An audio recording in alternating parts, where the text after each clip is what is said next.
Crandall. Hey!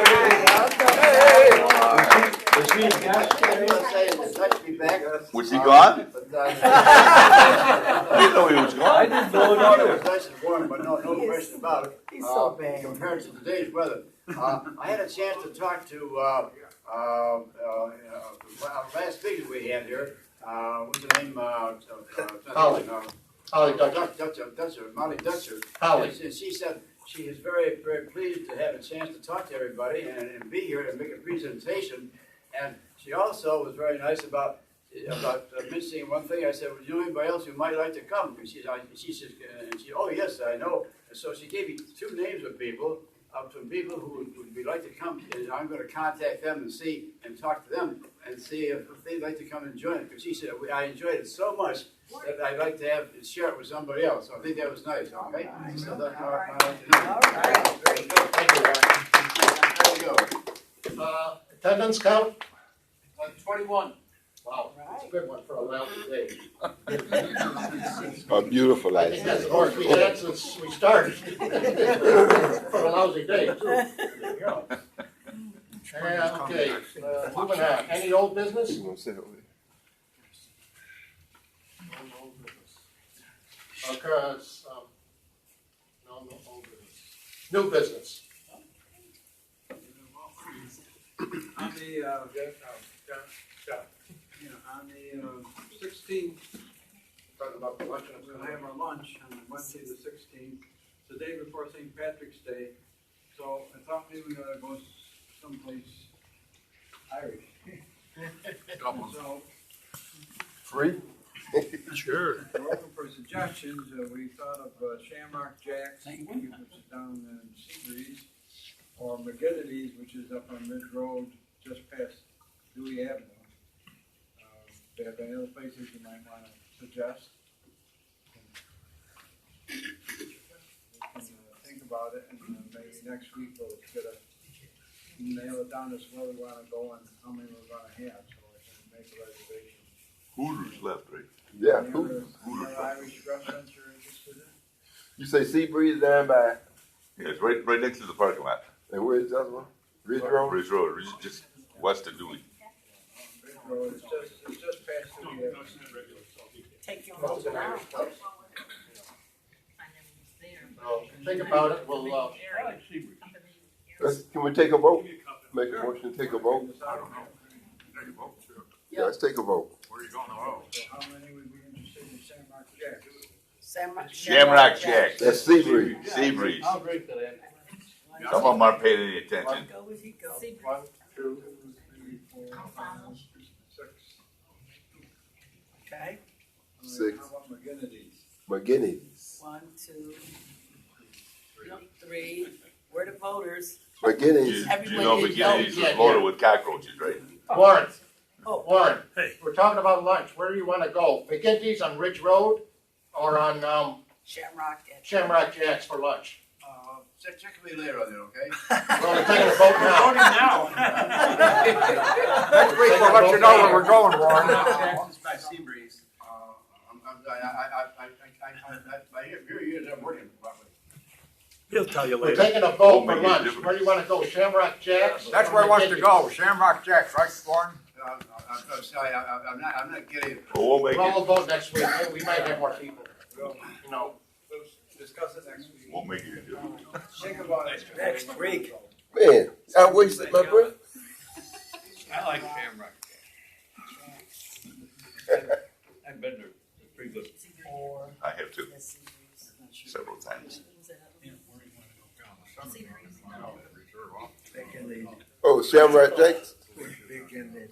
Just that we've been there before, but we've never been to McGinty's. So. Either one. Well, think about it next week. We'll take a vote. I'll talk to Warren about it. I'll coach him on it. Well, I'll vote. Yeah. Yeah, his vote's just done. I feel like Tom Coughlin over here. Let's see. That's new business. Wednesday. One more new For business. some reason, they moved it. I put some maps of downtown on the table back by the donuts, so if anybody's interested in a map of downtown, Yeah. they're back by the donuts. There's plenty of them there. All right. And then we've been advertising with flyers lately. I started with Jim Salmon, and we got like Jim Salmon and all the different. Sends him all the different people. So we got the guest speakers, and if anybody needs an updated schedule, I have a few because we have the last guest speaker for. Well, we need one more for May 4th, but other than that, we've got everybody else scheduled in. If anybody needs an update, I have about 5 or 6 updates. You need a speaker for when? Thank you, Craig. Well, Warren, do we still need a speaker? Did we still need a speaker for May 4th? May 4th, do we need a speaker? You better write it down. I'll catch you later. Okay. You are passing the map, man. You are passing the Warren, did you forget to put your hearing aids in? Or batteries? Write it down, Walt. Yes. I think when I get back, it's gonna be a long day. Yeah, maybe. Hold up sign. Okay, where are we now? Committee reports. I'm not really a committee, but just the report, which I was peddling coffee when you gave it. The minutes from last meeting were, again, Holly Dutcher. Yeah. She did a very nice job. I think she did a very sweet presentation, nice slides. Everybody was pleased with it. And this guy here won the drawing and donated it back to the club. So we were all very pleased with that.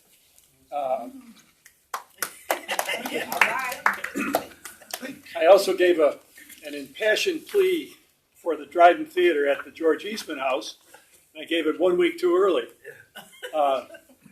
Next Monday, okay, I thought it was yesterday or the day before yesterday, but it's next Monday. I think that's the 7th at the George Eastman House Dryden Theater at 1:30.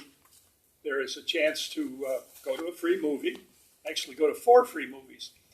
They're silent movies with Philip Carley playing the piano, so it's a live piano player. All of the movies were made before 1927, but they're just gems, and they're wonderfully restored and really worthwhile going to see. Even if you've never gone to a silent movie, you'll get a kick out of these. Each one is about 20 minutes long, so there's four what do they call them, 2-reelers at that time. But I'll be there, and hopefully we'll see some of you there. Okay? Yeah, give me a reminder. Say Monday or Tuesday? Monday. Okay, it's The museum generally is closed, and Yeah. they don't have a movie, but they don't have a movie at night, but they do have the afternoon movie. That's why I was asking, because I know Yep. we close it Monday. Okay. Hey, Treasury? Well, after paying some bills today, we're down to 100 and, let me think. Let me just check. Let me get the right number.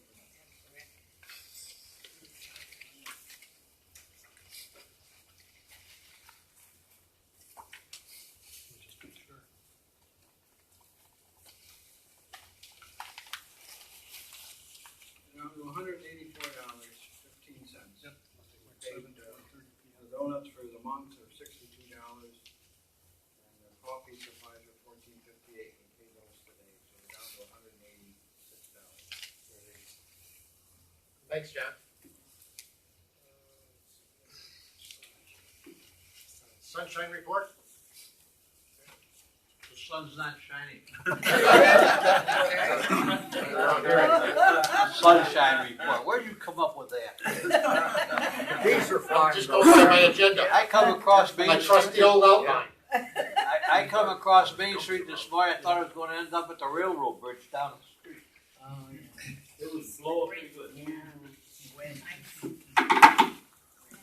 Well, I don't have much on the sunshine report. I got one member that I know of that's not feeling too well. That's Kenny Scott. He called me this morning. He sounded like death warmed over and could just about talk.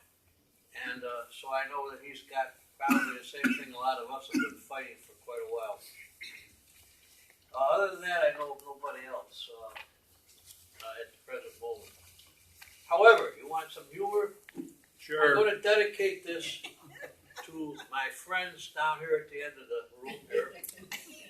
This is the last of my little series of religious stories. I'll bring in the American Legion next week. Forget it. I don't want to see that.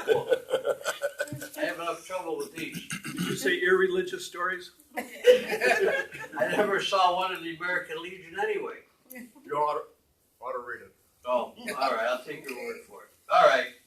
This one is called Squirrels and Religion.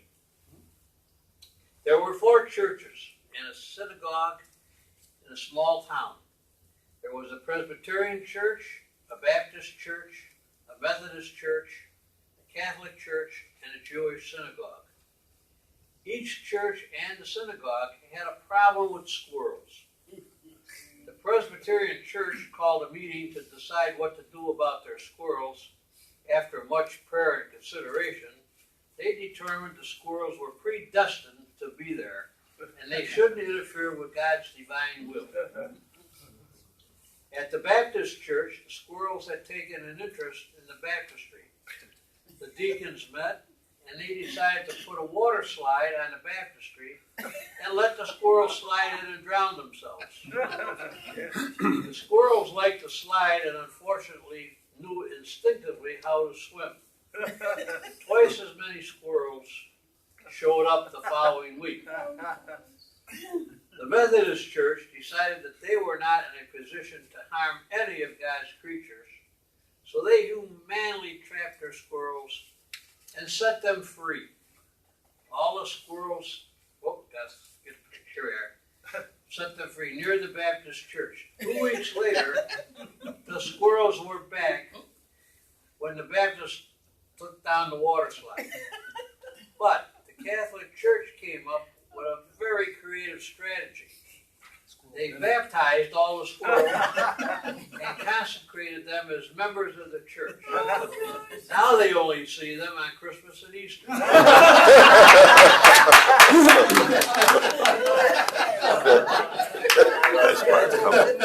love this one.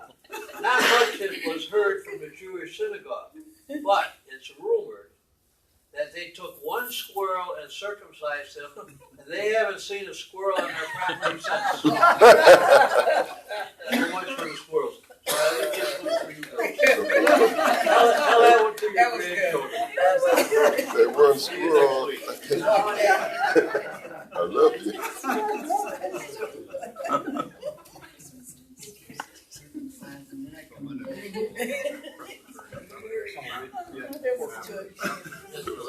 Now let the singing. From one squirrel to another.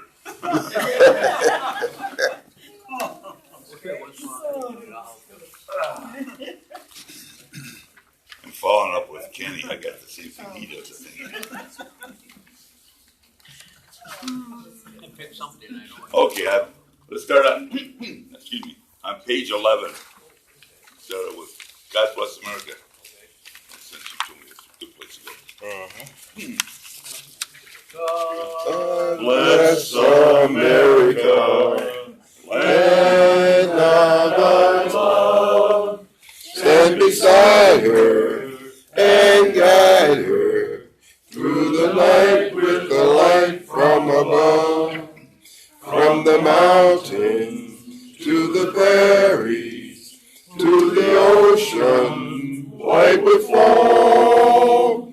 God bless America, my home, sweet home. God bless America, my home, sweet home. Now, in honor of our guest over here, for he's the jolly fellow, For he's a jolly fellow, he's a jolly fellow, which nobody can deny. Thank you for coming. Excuse the singing or the voice, but Okay, because it's a beautiful day today, let's go to page 5. Button up your overcoat. It comes after 4. Oh, all right. And before Looks like 6. this. Oh, it does? Looks like that. They come before 6. But your overcoat when the wind blows free. Take good care of yourself. You belong to me. Eat an apple every day. Go to bed by 3. Take good care of yourself. You belong to me. Be careful crossing streets. Oh, don't eat sweets. Ooh, cut out sweets. Ooh, you'll get a pain in your tum-tum. Keep away from bootleg hooch when your eyes free. Keep good care of yourself. You belong to me. That's a good one. I haven't done that one. Okay. Page 13. Home on the range, and no, it doesn't mean the stove. That's before 12. What does it mean? It means show me a home with a buffalo roam, and I'll show you a messy room. Dirty room. Dirty room. Home where the buffalo roam, where the deer and the antelope play, where seldom is heard of a discouraging word, and the skies are not cloudy all day. Home on the range, where the deer and the antelope.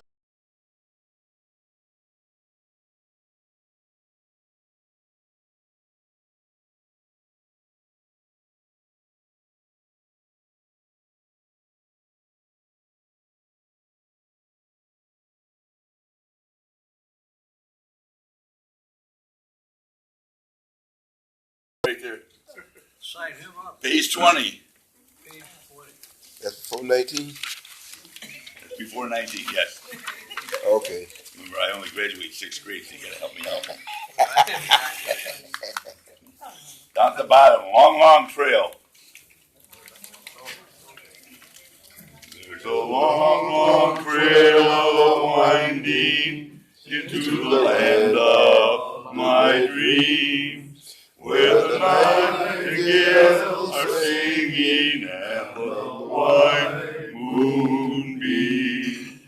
There's a long night of waiting until my dreams all come true, till the day when I'll be going down that long trail with you.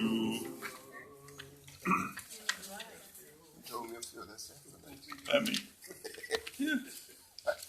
okay, we'll go to page 27. Oh, yeah. I told you, when you only graduate 6th grade, you don't know your numbers. I'm still trying to figure out my ciphers. What are you? Huh? Page 27. Okay, Red River Valley. okay. From this valley they say you are leaving. I shall miss your bright eyes and sweet smile. For they say you are taking the sunshine that brightens our pathway the while. Come and sit by my side if you love me. Do not hasten to bid me adieu. But remember the Red River Valley and the cowboy who loved you so true.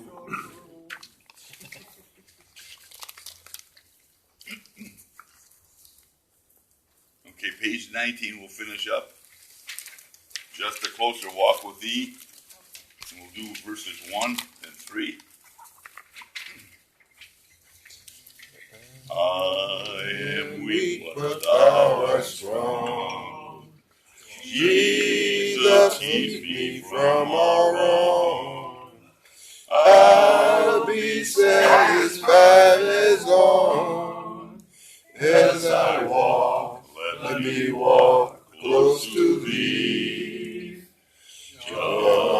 a closer walk with thee. Granted, Jesus is my plea. Daily walking close to thee. Let it be, dear Lord, let it be. When my feeble life is over.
person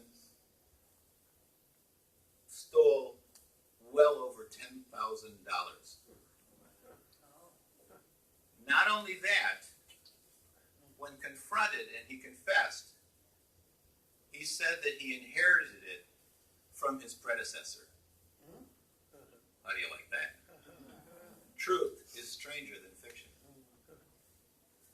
There's a story about the missed flight. This happened a little bit before midnight. I wasn't at the airport at the time. I got a call and got a full report on it the next day. At the time, we were providing security at the airport with the use of part-time deputies. They were in class at MCC, in police science class at MCC, and they were also hired by the sheriff's office. And the idea was that they would get out into the community and get a little bit of experience. And we needed them for round the clock. We had prior to that, we had contracted security that was less than desirable. So it seems that this couple was having a problem, and the woman decided that she was going to get out of town. She apparently contacted the airlines, made a reservation, came to the airport, got her ticket, and was heading out on a flight that was leaving about midnight. Her boyfriend or significant other, whatever he was, decided that he was going to stop her. And he drove his Volkswagen out to the airport. Now, if you recall the old terminal building, the front lobby had American Airlines to the left and US Air / Allegheny / Mohawk / whatever it was before that, and the main lobby. And United was off on the end, according to Jackie's former boss, in the dark corner of the airport, because he didn't want to lose her, and he was going to lose her when we got married. This fella didn't take the time to get out of his car. He drove through the automatic doors and drove into the lobby. Now, they could have got him for not using turn signals, but he drove through the lobby and made a left at the United Airlines concourse and drove down and was stopped at security. We did have the security checkpoint at that point, and while the people had just gone through, it was the last flight and security was closed and there were no doors big enough for his car. I am told that the young deputy who approached him had his gun drawn and was going, "Get out of the car." That is life experience. I would well imagine that deputy remembered that for a long time.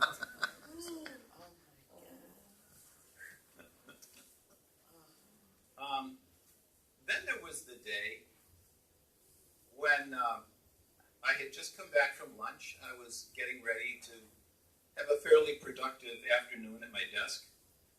And the radio receiver that was behind my desk announced that there's a deer in the airport. Really? I got up, headed out of my office, and someone from the staff was walking in, and at that point, someone on the radio said, "The deer is now on the airfield." Really? How did that happen? Another one of these young, inexperienced deputies was right next to me. I grabbed his collar, and I said, "Come with me." And I dragged him out the door, and we got in the car and headed out to try to find the deer. The deer had, I'm told that the deer came in. Let me back up a little bit and explain how we got a deer in the airport. It was in the parking lot and something scared it. Scared it toward the terminal building. It came up onto the sidewalk in front of American's baggage area, and the automatic door swung open. And the deer walked in. Some poor lady was sitting in a chair, and the deer jumped right over her, directly over her head. Thank God she didn't have a heart attack. The deer got to the main lobby and looked off to the left. And again, if you recall, going out to American Airlines, there was a wall of window. Well, the deer didn't see the glass, just saw the outside, and took off and went right through that glass. It was severely hurt, but its adrenaline was up and it kept going. The deer started to head for Scottsville Road across the airport. We spotted it. I came up next to it. It was about to, as it approached the crosswind runway 1028. I called the tower and closed the runway so that we didn't have a collision with an airplane.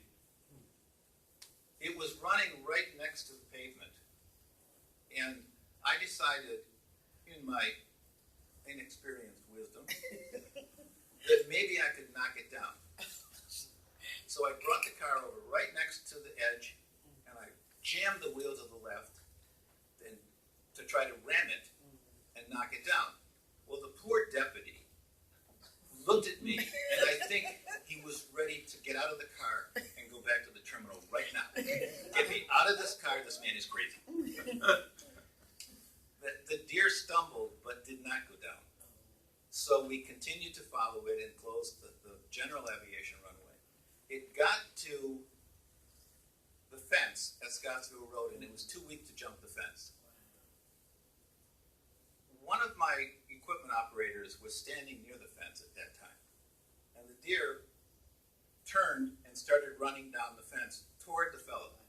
Now, his description of that deer is a whole lot different than everybody else's.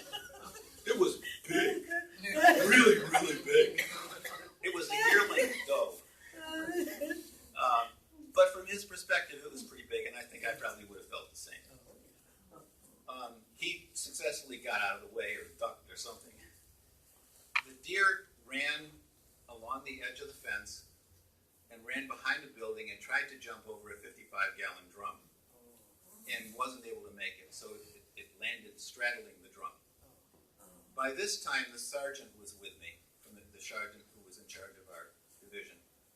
And the two of us went around, and because it was obviously going to die, he pulled his weapon and shot it. Here's the thing that really, really got me. We walked out from behind the building, and there were 3 women with signs expressing our cruelty to animals. I don't know how they got there. I don't know where they got the signs from. But it was pretty amazing.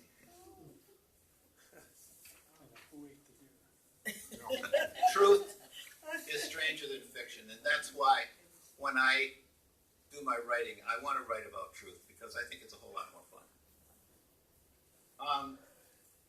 Let me draw to a close by asking you if you have any questions. I'm wide open for anything. I don't know if I'll answer it.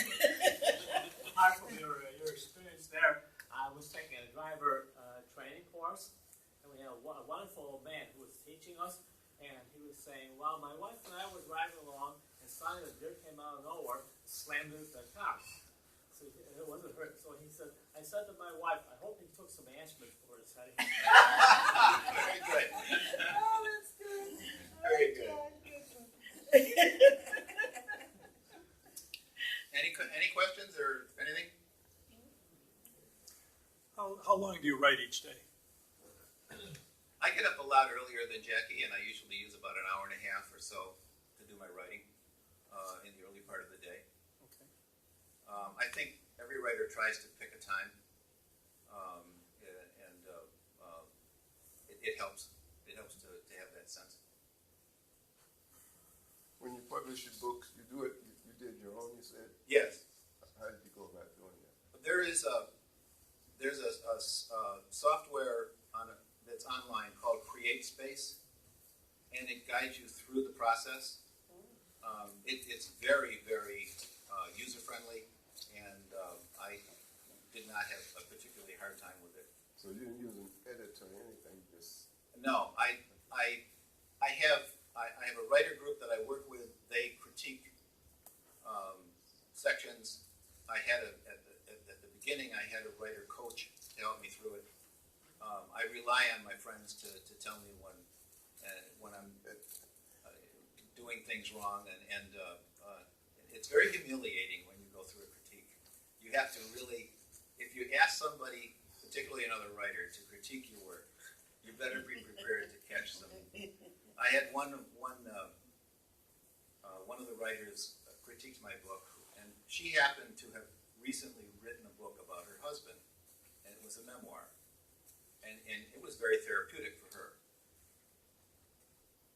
When she met me to discuss the book, she said, "First of all, Rick, I want you to know that we're friends, and I hope we stay friends." And I'm going, "Oh, this is going to be good." She had redlined just about every page in my book, and basically said that I really, really didn't get to the heart and soul about my mother. And I'm going, my mother died 20 years ago. This is not a memoir. This is a biography. So, yes. When you were in grade school, I failed English. you failed I was terrible at spelling. I thought maybe you showed at any point, were you ever given compliments for writing in any way along the way until you got to retire from, you started writing after that. When you were young, did you have any experiences where you wrote a little bit or any teachers noticed you were good at it? My mother saved my first poem, which was, yeah, mothers do that. Mothers. I would like you to know that I failed, that I got a D in handwriting. But that's only because I'm left-handed and my father made me do things differently. Yes? Was that through writers and books that you were working? No. The writers group that I'm with meets on a monthly basis at Barnes & Noble in Greece. I know, yeah. On the second Thursday of every month. And it's wide open to anybody that has any interest in writing. And the other thing is your book one of those print on demand like through Lulu or something, or did you print up a whole bunch? It is a print on demand. Mm-hmm. I normally purchase 20 at a time. Okay. The books are available. I have them available, and I meant to say this earlier. They're available at Alpha and Omega in Penfield and in Greece, at Yesterday's Muse in Webster, and at Lithbridge in Rockport. And they're also online at Amazon.com. And I just found out that you could order them through Barnes & Noble, but you'd be paying a little bit of a premium over the price of the book. How much is your book? The poetry book is $8. The biography is $12. Rick, I'm confused. Did you actually print at least the bigger book right off the computer? No, Did you have, Create Space, the software that I use, prints them and mails them to me. I processed it, I made it a book through their software, and I have to order the book from them, and it's a print on demand. When I order 20 books, they print 20 books and send it to me. in other words, they do the printing and the binding? Yes. Is that it? Yes. So they're going to have a printing and a binding place there? Yes. Somewhere. Because I was wondering, how does get the, because I'm getting as a printer Absolutely. Yes. background. I just, I No, come on, computers can't do everything, you know what I mean? Yes, it can. Today they are doing everything. I was wondering, but to bind a book, print and bind a book, somebody actually does that and then sends you the final copy. Is that it, Rick? Yes. Okay. Yeah. Yes, Rick. Rick, you certainly have to be inspired to do what you're doing. I know the first time I ever tried to write something, a story, it was a short story, and it happened to be in an English class in college, and we had an old teacher, somewhat self-inclined to herself pretty much, and I wrote a story and handed it to her, which I worked about 2 or 3 days on, and the gist of it was about a little dog on Christmas Eve who was left out in the snow on a blistery night. And the compassion that I felt for the little dog, having moved that puppy over, and I put my heart into it, and I handed it in to the teacher, along with other things that were being handed in. And about a week later, I got my paper back, and there was probably about 5-6 pages, probably, and C minus on it. And I felt very bad about that, So I asked her if I could talk to her after class a little bit, and she said, "Well, yes, you can." And I said, "I don't know what happened." I said, I told her how I felt and so on. And she said, did you really write this? I said, "Yes." I said, I pulled up my notes that I had, my pencil notes. I said, here's some of my notes that I had that I put together, trying to think about this, as I put myself, my feelings into it. And she looked at it, she said, "Oh, I'm sorry." She said, "Let me see that." She said, let me see. She put an A+ down to it. She didn't think you wrote it. I haven't written since, but well, you either have to be inspired or you have to have a line goal. And I'm probably more likely have a line goal. I know you did something. Tell me, have you ever thought about writing something about the sociology of today, what's going on in the world? I get the impression you knew something about this. Well, that's one of the things, the blog that John mentioned, the website that John mentioned, I write something usually around the beginning of every month. And often it gets into some other things that are more personal in nature. Jan, the one that's coming up is about our dog. Yeah, I was going to mention Mindy. I was hoping he would write something about this. So I guess I get the feeling that the reason I asked the question, I get the feeling that with all this going on, the political stuff going on today, that some of our people in Washington figure, well, everything's okay, no problem, we're very content with everything, and we have no problems, and we certainly do. There's a lot of people who are hurting. Let's face it, Absolutely. And if we get these people together and help the whole world, it's like the world's like a big chain going around. And once you get a weak link in there, it sort of destroys things. It's not working. That's why I say I feel if I'm going to write, I have an obligation to try to do some good with it. And I'm hoping that what I said to you, you're the kind of people that can carry out. You have the wisdom and the age to carry out some of the ideas, and if you're inclined to. To treat people as people, and to stop putting designations and classifications. This country is going to hell in a handbag, and we the people have got to do something about it. And if the election panel holds true, we'll be in worse shape. I'm not even going to go. I know this. Anyway, thank you so much. One question. What type of book seems to be selling the best? Right now, science fiction is big, and memoirs are big. So it's easier, if I can be blunt, tell a lie and sell it easier than you can a fiction, a true book. I'm not going to touch it. Me neither. He's with you. Thank you so much for listening, and I really hope you enjoyed it. I'm so glad I came.